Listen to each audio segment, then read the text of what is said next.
Hello guys, welcome to another edition of the Wawa Football Show. We are finally done with the Champions League week, UEFA Europa League, UEFA Conference League. Now we are back to the Premier League, back to the league where we enjoy watching, back to the league where everybody get excited. Now there are a lot of tough matches this weekend because you know that the Champions League, the race for the Champions League is very hot at the moment. Like, there are a lot of teams fighting to be in the Champions League next season. And fortunately for England, there will be five teams representing England in the Champions League next season. So the top five, the race for top five is very hot at the moment. You see, Liverpool already crowned the champions, so they don't have anything to worry about. Arsenal in the second place, Man City in the third place, Newcastle in the fourth place, and Chelsea in the fifth place. Mind you, Newcastle and Chelsea are on the same points. They are on the same points, and I think the same goal difference. Manchester City is just 2 points ahead of Chelsea, so the race is still hot. Like, if care is not taken, anybody can drop. And this is just to remind the Arsenal fans that you guys are not yet sure of Champions League next season. If people don't take your remaining matches seriously, you might be out of the Champions League race.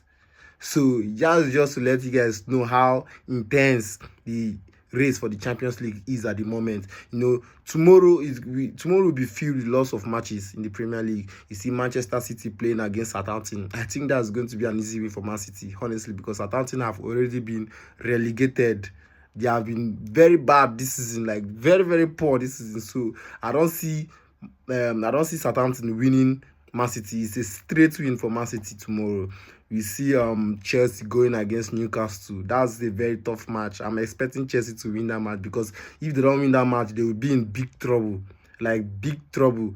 We and Chelsea, of course, I'm a Chelsea fan, you know, and we are on the same point with Newcastle. So we need to beat Newcastle if we are going to be sure of Champions League next season. We still have tough matches to play. Thankfully, we've already won Liverpool. Now we have to face Newcastle, and that Newcastle match tomorrow or Sunday is going to be a must-win match. You see, Manchester United playing against West Ham. Man City and Manchester United are not in the race. They are far behind in the table, but their hope of making it to the Champions League is by winning the Europa League. Likewise, Tottenham, they are far behind the table. So their only hope of making it to the Champions League is by winning the Europa League. Because if you win the Europa League, that is straight up qualification to Champions League. You see, Newcastle, they are still fighting. Hopefully they don't win against us on Sunday. Hopefully they don't win against Chelsea on Sunday. Arsenal have a very tough match to play on Sunday. They are playing the already crowned champions Liverpool. So I don't think that match is going to be an easy win for Arsenal. If care is not taken, Arsenal will drop. Like, if care is not taking, Arsenal will drop. But let's see how the match is going to turn out to be. This week is going to be very fantastic. It's going to be filled with so much drama. You know, the Premier League is always filled with drama. That's why we love the Premier League. That's why we all enjoy watching the Premier League. So let's stay tuned and see how it's going to be.